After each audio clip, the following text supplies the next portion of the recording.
In this hall here, it is for people who have meditated many times before, who've completed the introduction to meditation class, so that we can go deeper into this meditation.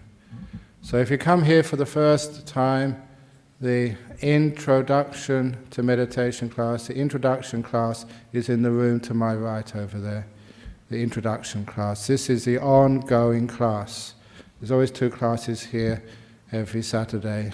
The intro class is to the room on my right. And it's important you remember that, because sometimes that if you come here and I have to sort of teach at a deeper level, otherwise people get bored, which means you don't get the basic instructions, and you go away thinking this meditation is incomprehensible, and you have to meditate for 45 minutes, and you think, wow, this is too much for me. So we do have the introduction class for a purpose. And one of our problems, of course, is that just like human beings, we do have pride and conceit, and there's even a thing called spiritual pride. Yeah, I'm as good as anybody else. If they can sit for 45 minutes, so can I. And it hurts like hell.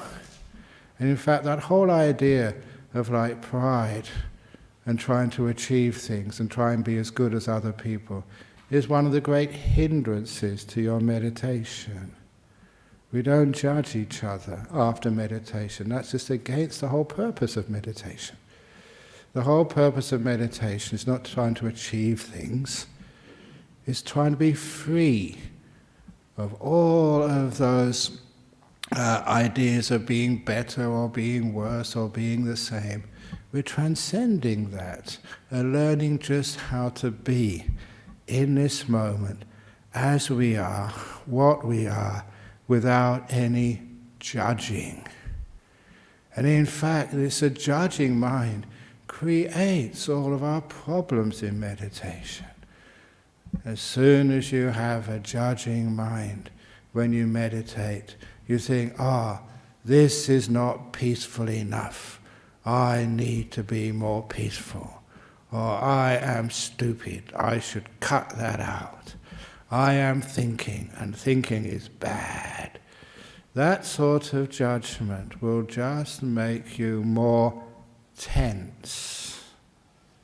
It gives you something to struggle against or to strive for.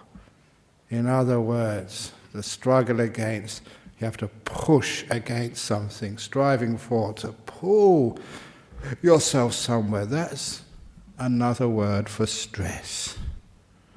So, instead of judging, and from the judging we got business, after we make an assessment, what we need to do next, we have instead loving kindness, acceptance, embracing.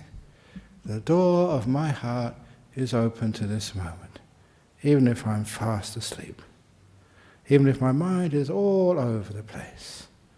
We're kind rather than controlling. And it's such an important thing to understand in meditation. When you are controlling, trying to get rid of things, trying to attain things, that should be obvious. That's stress. That's what you do in the office when you go to work. That's what you do in your whole life, trying to get ahead. So much so that when always trying to get ahead, there's one young man, I'm looking at him right now, he caught me out once. And I don't mind admitting my stupidity and my mistakes.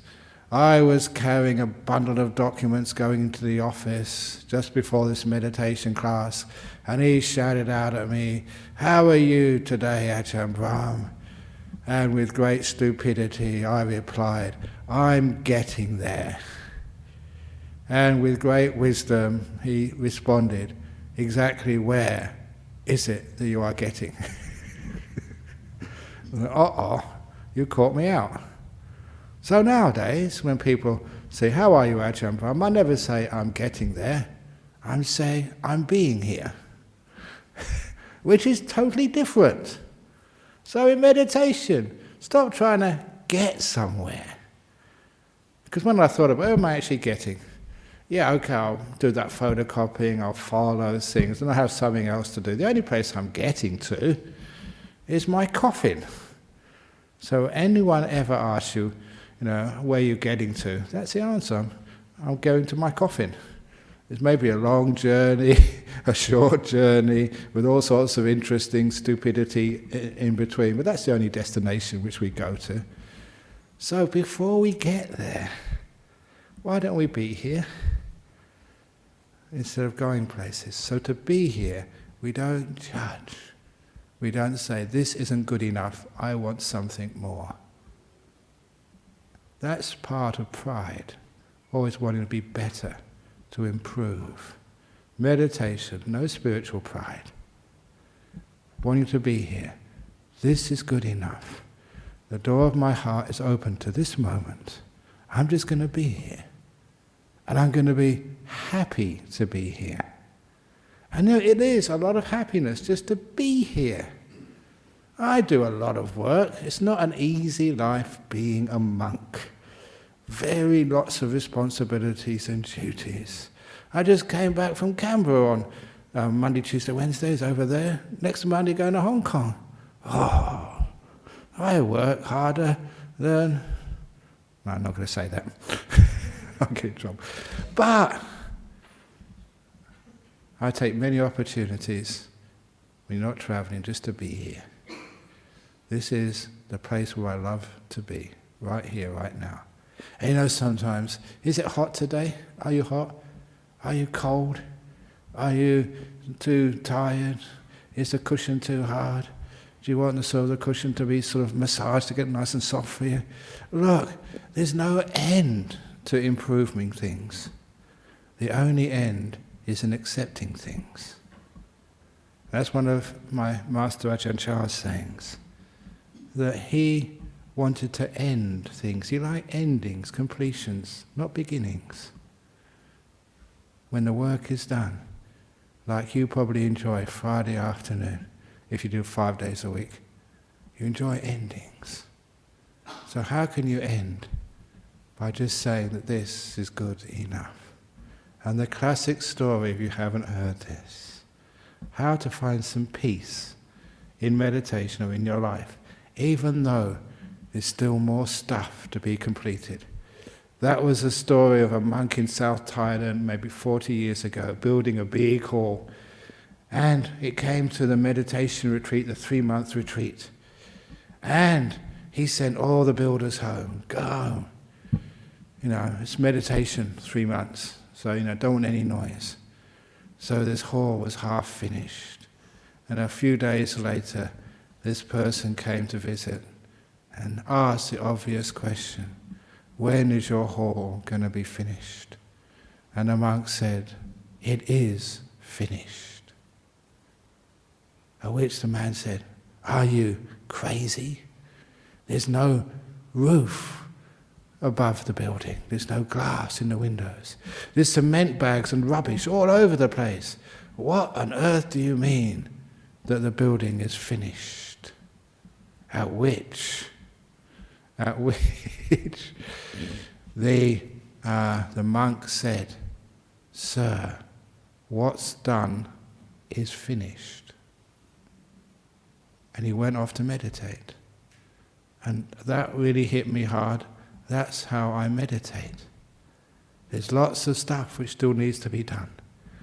Matters which we'll pick up later on after meditation. But right now, in your life, what's done is finished. So then you have permission to take a break and just to be instead of going somewhere. Happy to be here in an incomplete hall according to how other people feel. But for you, it's finished. It's done. Now you can have a break. That is meditation. So what do we mean by that if it's not obvious already? Oh, your past. What's happened to you last week? What happened to you earlier on today? What happened to you just half an hour ago? Whatever that was, it's finished.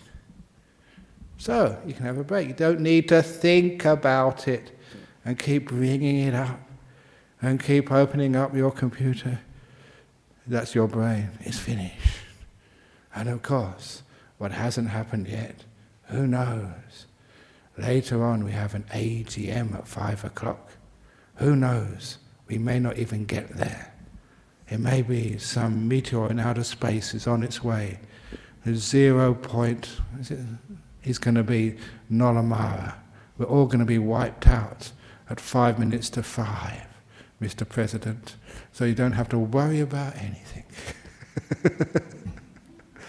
So I like thinking like that because you don't know what's going to happen. So no past, no future. What's done is finished. The future, mystery, I don't know what's going to happen with it.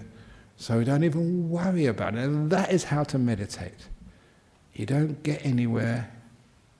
You stay here. Many people ask me, they say, meditation, I've been meditating for months. I'm not getting anywhere. Sadhu, sadhu, well done. And they think I'm crazy. And they think that meditation is supposed to get somewhere. Big mistake. The job of meditation, not to get anywhere, is to learn how to be here. Not going places. Being here.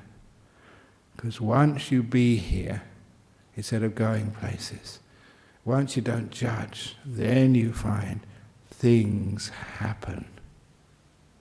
You go in. When you are being here, you're not moving. You become still. And when you become still, the mind opens up. And then you want to watch the breathing. So easy.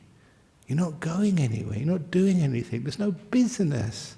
You're free. And then the happiness, the energy builds and builds and builds. We waste so much of our mental energy going places and then coming back again. We waste so much time just doing things, correcting things. But when you learn how to be here, instead of going places, just being here, then you find peace gets deeper and deeper and deeper. You start to experience what peace really is. Peace upon peace upon peace. Just like building a house out of bricks. I've built huts out of bricks, halls out of bricks, one brick after another, one brick at a time. And after a while you got your house, monk's kuti, made of bricks. That's how you get deep meditation, made of many, many moments of peace. This moment peace, this moment peace, another moment of peace. And soon you've got your house of peace, the deep meditations, all constructed, not of trying to get somewhere, but making peace with as many moments in a row as you possibly can. This moment, make peace with it. Next moment, make peace with it. This moment, more peace. Peace upon peace upon peace. That is a path of deep meditation. You don't do one thing earlier on, another thing later on. It's not like different methods for different times. It's just the same attitude, making peace. Making peace with this moment. Making peace with this moment. Making peace. Not doing things. What's done is finished. So leave it alone for the next 45 minutes. So, that's the little intro talk. So now we do need to sit up if we're meditating in here, so you can't lie down.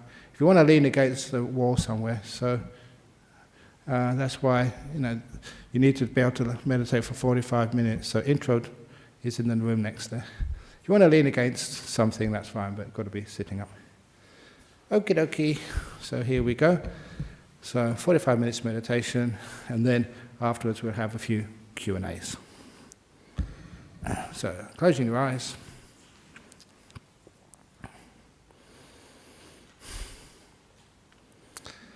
Now remember, finishing off all of your business. Like, you tidy everything away, shut down your tablet or computer, turn off the lights, lock the door of your office and you walk out. Free. And if you have this damn iPhone, just leave it in the office, turn it off, turn it mute. You're not so important that you have to keep checking the emails or text messages. So you can have some personal free time. Free time from all the jobs which you think you need to do. What's done is finished.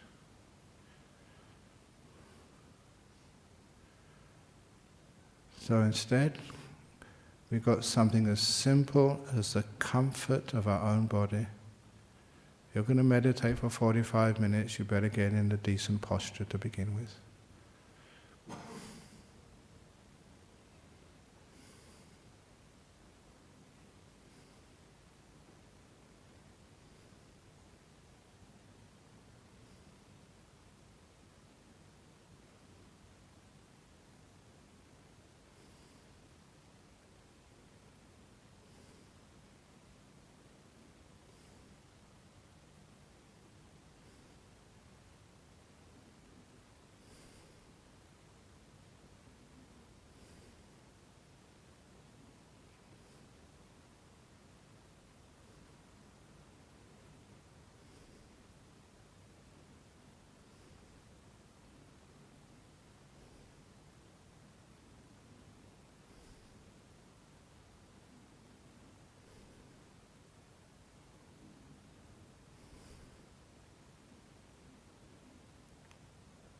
And when you are building up in the beginning of mindfulness, start with your legs.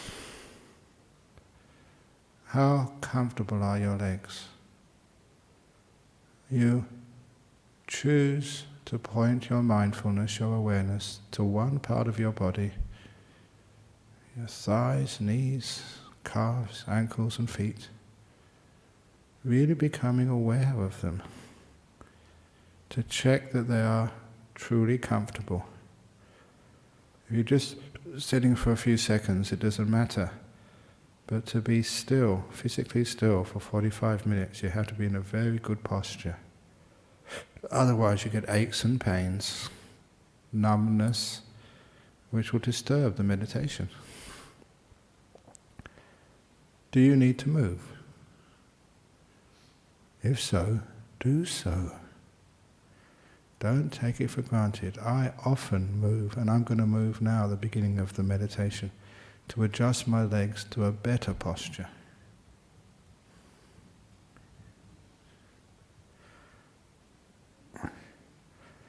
That feels better.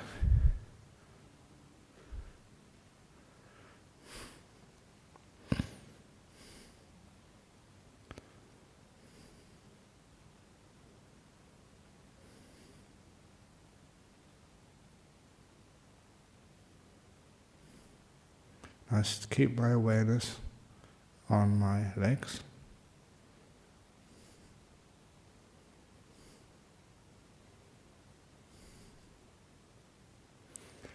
And then I move my attention to my bottom. You notice people fidgeting during meditation. And the only reason is because they don't put their bottom in a good position to begin with. We'd think we don't pay enough attention. So really be as aware as you possibly can of the feelings in your bottom. If necessary, moving, adjusting. Checking there's no folds of clothing digging in to your flesh.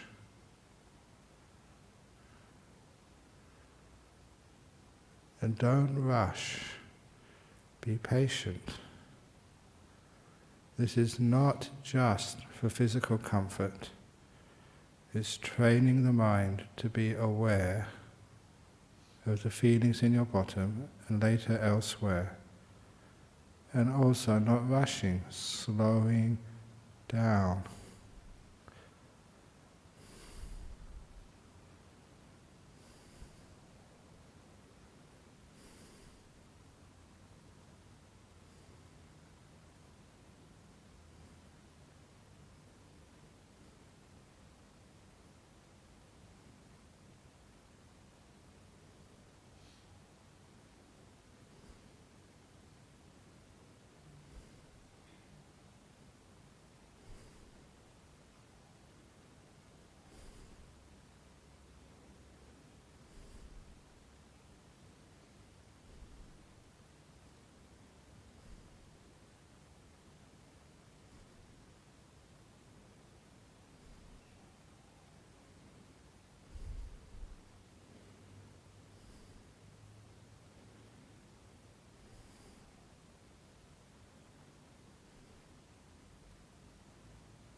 moving up to the back,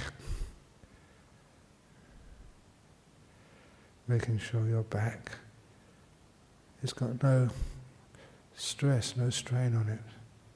You can try leaning backwards, leaning forwards, but be aware of the feelings in the back. You should be able to pick up any tension which will cause pain later on. Your mindfulness on your body, on part of your body, checking, careful, meticulous. Just like a dancer is aware of their body, or an athlete if they're not aware of their body and use it wrongly, they injure themselves. So we're aware how our body feels, how it's positioned, what its posture is.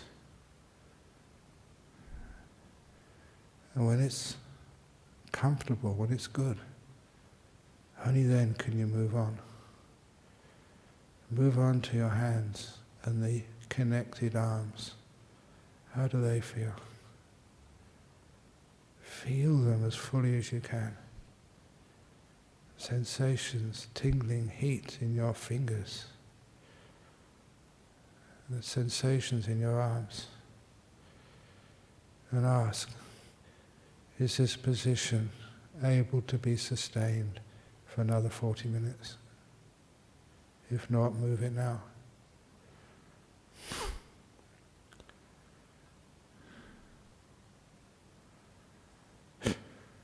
And then check your shoulders. Relax them. I used to get some tension, some tightness in my shoulders, but not now. I visualize the shoulders having all these muscles, and sometimes I imagine them stretched like a string being pulled on both ends. And then I let both ends go. I imagine letting them go. And with it, the muscles relax in my shoulders. Get really loose and comfortable.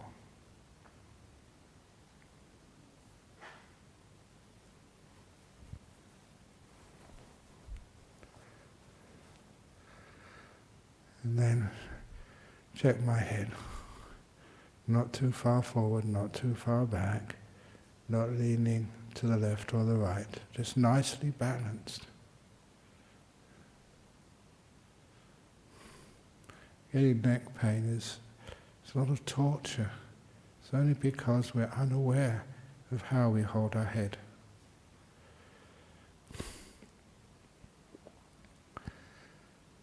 And when my head is well balanced, lastly, just a little idiosyncrasy I have of just checking the muscles around my eyes and my mouth as well. Making sure that there is no tightness or tension, especially around my eyes. When you're aware, you have feedback. And the feedback tells you you've loosened those muscles. You can feel that. Which means you now have control over those muscles. You can loosen them at will.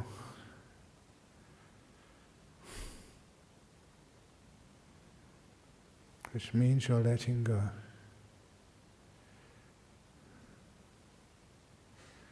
And then I look at my whole body. I spent about 10 minutes just checking the posture. At the same time, because my mindfulness has been focused, been trained on bodily feelings, I've also weakened the obsession with thinking. I've been feeling instead. I've been being kind in the moment with something which is real, not imaginary thoughts, the reality of a body. It keeps me healthy and keeps me peaceful. And then I go into this other little exercise before I let my body go totally. I go to one part of the body which is aching, in pain, irritating.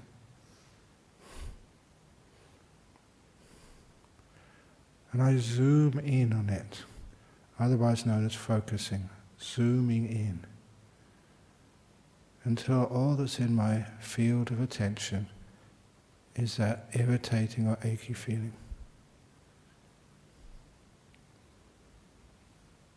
I'm aware of it, and I notice how it changes. The irritation gets more intense, sometimes it softens. And I also know why that happens. It's the interaction between my mind and that part of my body. I give it fear or control, it gets worse. I look at that irritation with kindness, just letting it be, not pulling or pushing at it.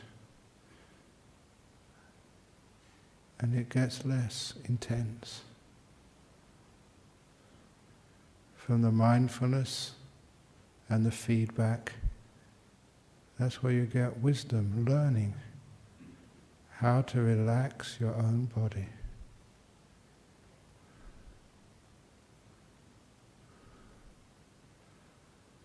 And I do that. And I feel the irritation get less and less and less.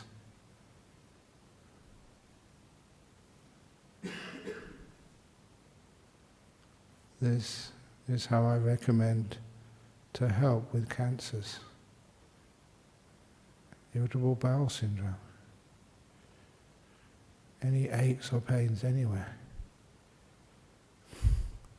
You have some power when you train your mind to be aware and to let it be. It works.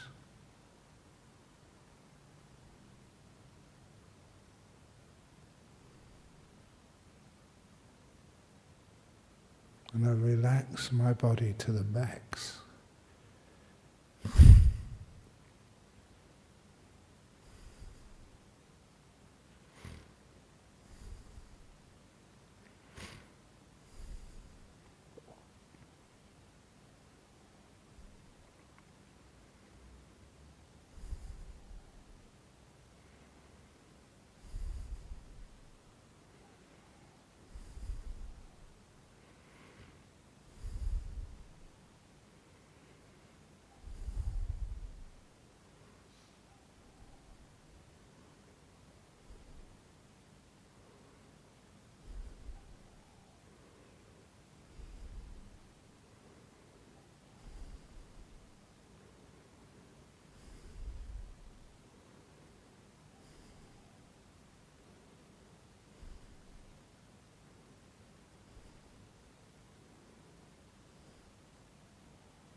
And once your body's really relaxed, then you can move to your mind, the world of emotions, and just ask yourself, how peaceful am I? To answer that question, you have to be aware of what I call the peaceometer. That part of your mind which indicates whether you're agitated or at peace, and how much at peace. How peaceful are you? And your mindfulness goes to the peaceometer. Stay with that peaceometer and notice how the interaction between your attitude and the amount of peace is crucial. If you try and get something, attain something, get rid of something, you'll find you get more agitated. If you start dredging up the past, looking for the future, you lose your peace. You're aware of something important, and you see for yourself how to be more peaceful.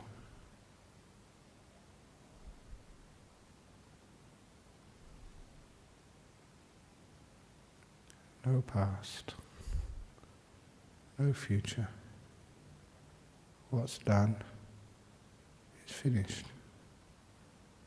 Not going anywhere. Being here.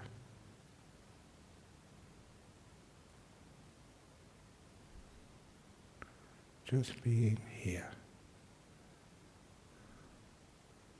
This is good enough. Contentment, stillness.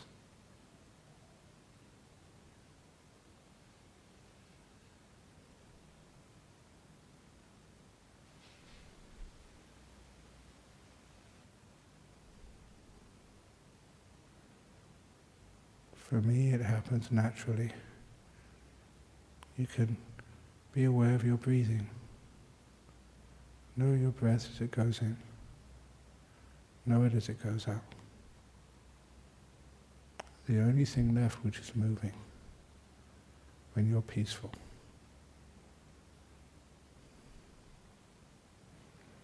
If you wish, breathe in, peace. Breathe out, let go. I'm now going to be silent until a couple of minutes before the meditation.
Getting very close to the end of the meditation now.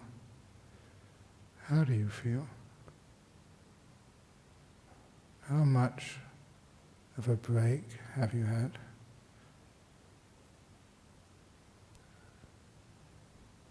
Letting go of the past and the future, just being.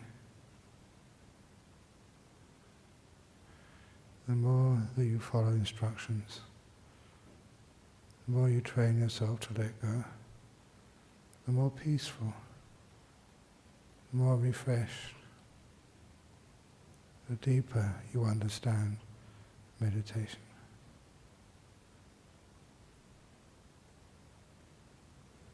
I will now ring the gong 3 times to end the meditation.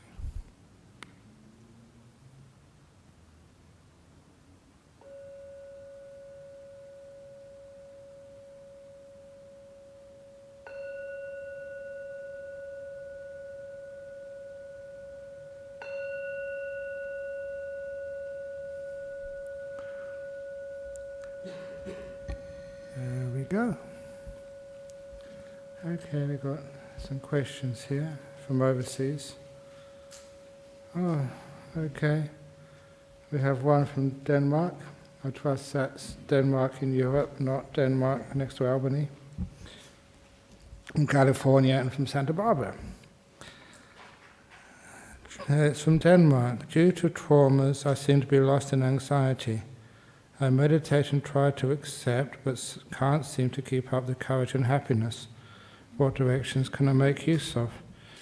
If you go online, I did give a talk even recently on how to deal with traumas, and of course with that the anxiety, which is a symptom of the trauma, is very much based on the opening the door of your heart simile. It's used, I mention this a lot, in the Association of Survivors of Torture and Trauma in Australia. So it actually works. So it's not the right time to mention that meditation, but you'll find it online. So if you do have a trauma from the past, or it could be, I don't know what the trauma is, it could be a car accident or whatever, then please learn how to accept and embrace. Don't try and get rid of it. Make peace with it. Don't make war with it. The full details, I'm sure, you'll find online. And, well, it's all traumas today. From California, what is a kindful response to traumatic memories surfacing during meditation? Is it better to end the meditation or continue to sit with kindness to the emotion? First of all, one of the reasons why it comes up, 2 reasons. It could be that you are wandering, that instead of enjoying the peace of meditation, you go and search for something to disturb yourself. So similar when you're in your home, having a peaceful afternoon, and you get bored and go looking at the TV, see what's on, checking your emails, just because of boredom, something to do, because we're afraid of peace. So sometimes we bring up those past memories because we don't know how to sit with peace.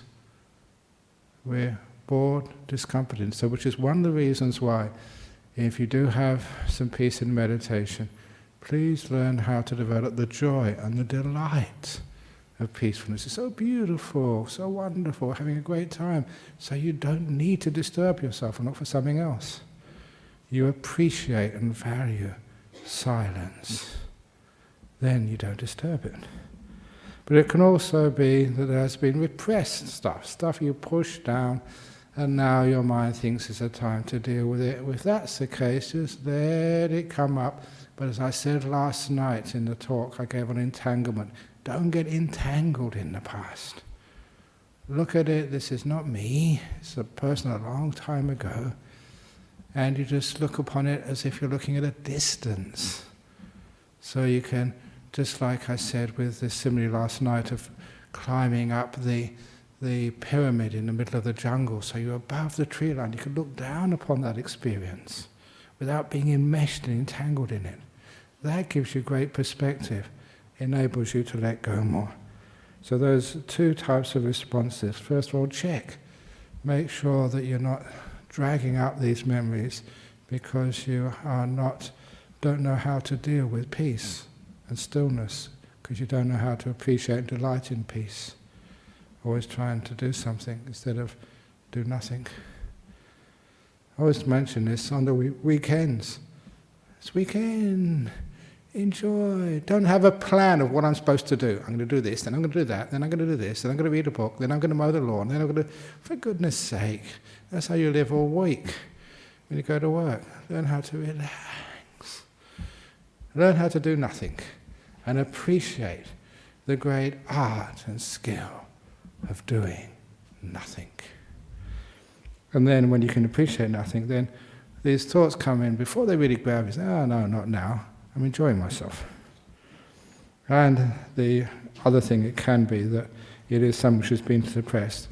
Let it come up, but keep a distance from it, see it with perspective, and then it will come up and go like a cloud in the sky. And lastly, from Santa Barbara, my breath becomes really slow while meditating. Am I doing it wrong? No, from Santa Barbara. That's great, that's what's supposed to happen. Well done, your breath is going very slow. It is natural because you don't need so much oxygen. So your body is breathing slowly because it doesn't need to breathe fast. And that is a sign you're not metabolizing so much, you're being very calm. It's also a sign you can't be thinking too much. Because thinking, that uses up so much energy when you think. Think. So much energy is used up by the brain. So if your breath goes very slow, that's a really good sign. You can't be thinking too much. You're calming down. Excellent. Go even further and see if you can get the breath to stop. At a conference I was in on Tuesday, there was a doctor, there's a person from palliative care giving a sort of a seminar to the monks and nuns in the Australia Sangha Association, telling about how they know, not palliative care, organ donation, when you can actually give your organs, when they know that you're dead. And they said, one of the things is, your breath has stopped. And they said, but you have to take the organs when your body's warm. And I thought, because that's what happens in deep meditation. You get so still, your breath is not going anywhere, it's absolutely nothing, because you don't need the breath. Just you're so incredibly peaceful and still. And the only difference, this is in meditation science, the difference between a dead body and someone in deep meditation, in a dead body you are cold. If you're meditating in the jhanas, you are still warm. That's the only difference. So, oh my goodness, please, if I'm not breathing and I'm nice and warm, please don't take my organs yet. Try some other method to determine whether I'm dead or not. But that's what happens. Honestly, this happens, you get so still that you don't actually breathe. And that, the old story, I won't tell you the story of one of the members here, I haven't seen him for a long time, but this was Ajahn Brahm, one of his stories. When he had his stroke, he couldn't really talk, and people wondered, was he still there? Was he, still Ajahn Brahm? Or was it just, there's one way that he couldn't communicate out, but he knew exactly what was happening. And one of the events which really convinced everybody that he was still Ajahn Brahm meditating was many nights, he would actually stop breathing. And this particular story was told by a couple of monks who were there at the time, and they said he stopped breathing, and the medic on duty, because the king of Thailand, the former king, he sort of paid for a medic to be on duty, 8-hour shifts. And the medic on duty that night got freaked out when Ajahn Brahm stopped breathing. And now, leave him alone, he's only meditating. He said, no, he's not breathing, that's death. if you don't do something quick, there's no oxygen going to the brain, you get permanent brain. And he's already got a stroke, so I don't know what more you can do, but he will die.